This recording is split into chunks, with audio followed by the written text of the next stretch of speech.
These birds, always looking for someone to do something, always looking for someone to share something, who will stay longer than the breeze that blows to cool the heat from down below. I tell you, when they find that person, they fly on top a tall tree. Up you see their nose, like something is smelling. Who is this one? These birds. So the next day you will see them, sure of that. The armory they will wear, you wonder, is someone able to breathe in that? Step aside, Queen Elizabeth coming through. These birds.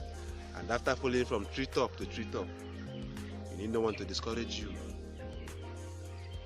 So one sunny morning, I open my door and I'm hearing, quick, quick.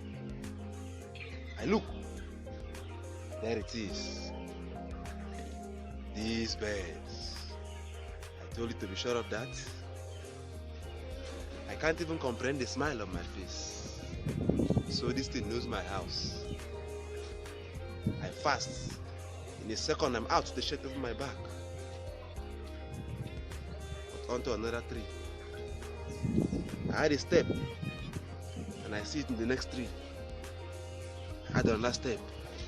It onto a far tree. These birds. I have nothing in my stomach today. And you come to play on hide and seek. Well, this thing will have to